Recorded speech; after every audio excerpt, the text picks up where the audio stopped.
નમસ્કાર, tasty kitchen ગુજરાતીમાં તમારું સ્વાગત છે। તો આજ આપણે બનાવીશું મંચાવ સૂપ। તો સૂપ બનાવવા માટેની સામગ્રી આપણે જોઈ લઈશું।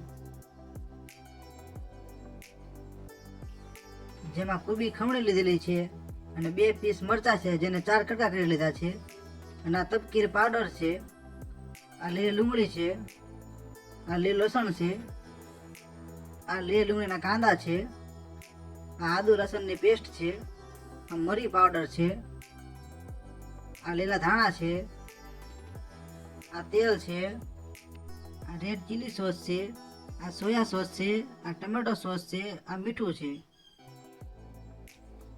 તો હવે આપણે સૂપને વઘારી લઈશું।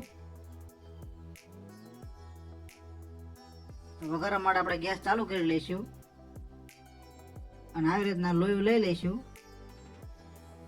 જેમાં થોડું તેલ નાખીશું।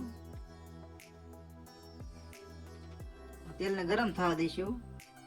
તો તેલ ગરમ થઈ ગયું છે, જેમાં આદુ લસણની પેસ્ટ નાખી દઈશું।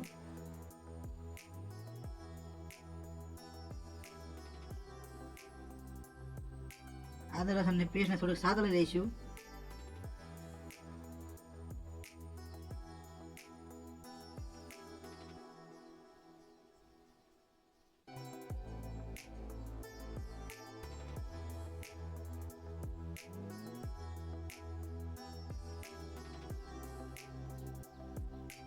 આદુ લસણની પેસ્ટ સતળાઈ જાય પછી તેમાં લીલું લસણ નાખીને થોડું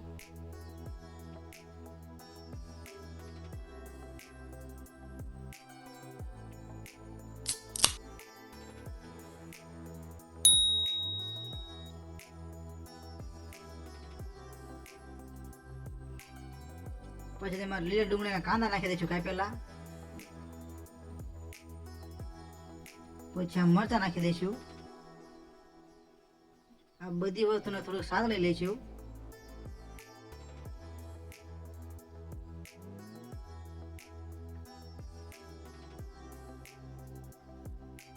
સ્વાદ પ્રમાણે મીઠું નાખી દઈશું।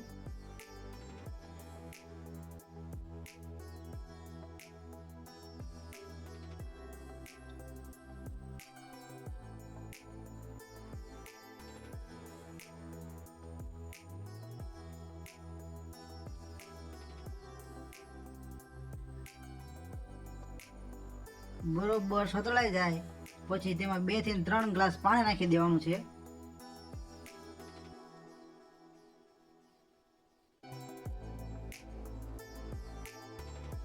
તો આપણે 3 ગ્લાસ નાના પાણી નાખી દીધું છે।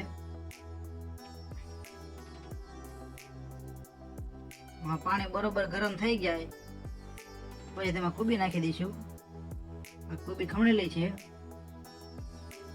ઘણી જગ્યાએ કોબી પણ તેલમાં જ નાખતા હોય છે પાણી પહેલા, પણ આપણે પાણી નાખ્યા પછી નાખવી છે। અને 3 સોસ પણ પહેલા જ નાખતા હોય છે પછી પાણી નાખે છે, પણ આપણે પાણી નાખીને પછી જ કોબી અને 3 સોસ નાખવાના છે।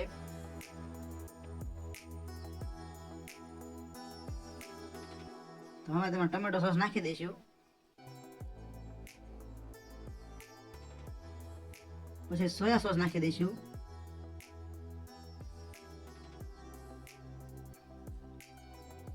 પછી રેડ ચીલી સોસ નાખી દઈશું। આ 3 સોસને પાણી નાખ્યા પહેલા નાખવા હોય તો પણ નાખી શકાય, પણ આપણે પાણી નાખ્યા પછી જ નાખવી છે।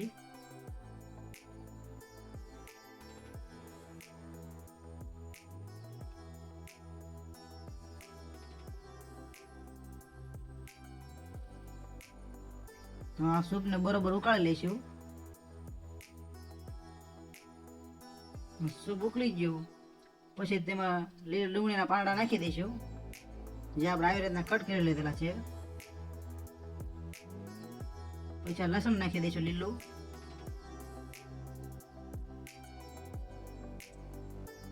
પછી આ મરી પાવડર નાખી દઈશું।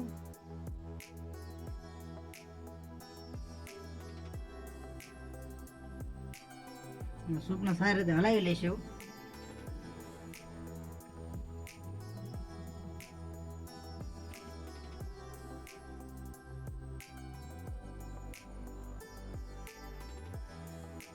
સારી રીતે સૂપ ઉકળી જાય પછી તેમાં આપણે તપકીર પાવડર જે પાણીમાં ઓગાળી દીધેલો છે તે નાખી દઈશું.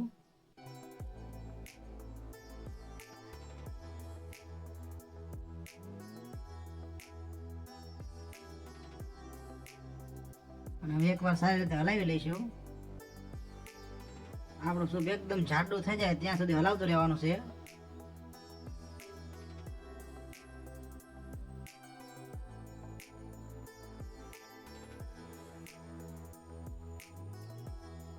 તો આપણું સૂપ કમ્પ્લીટ મસ્ત બનીને તૈયાર થઈ ગયું છે.